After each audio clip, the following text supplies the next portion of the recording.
الله وبركاته. ازيكم يا بنات، عاملين ايه؟ انا عبير من قناة ازاي نتغير الاحسن. النهارده هوريلكم طريقة عمل الملح المبهر.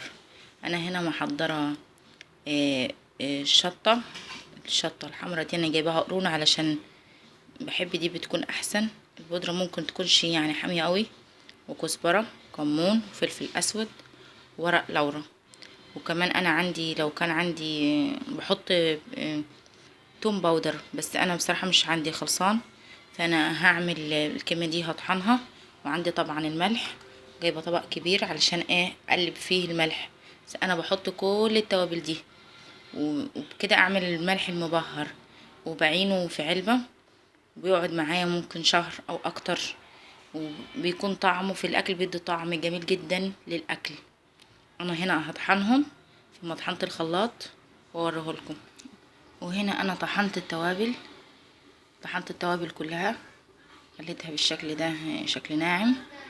يا بنات انا حابه اقول لكم فيه تعليقات جاتلي على الاضاءه بتاعه الفيديو. انا بحاول على قد ما اقدر، بس انا عندي بصراحه الاضاءه فعلا ضعيفه، تيار الكهرباء مش واصلها كويس، فانا بحاول اظبطها.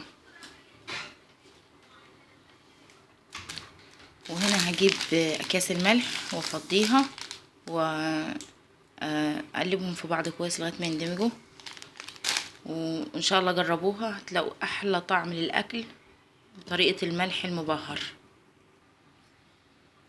وهنا انا حطيت الملح على البهارات، هقلبهم كويس لغايه ما يندمجوا مع بعض، وهوريكم لونه هيبقى ايه في الاخر، وان شاء الله يعجبكم.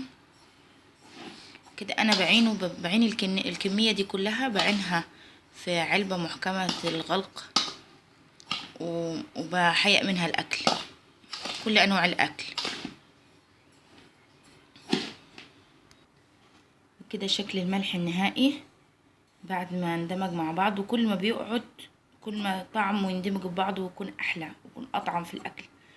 يا ريت لو عجبكم طريقتي في الملح المبهر تعملوا لايك وشير وسبسكرايب. السلام عليكم ورحمة الله وبركاته.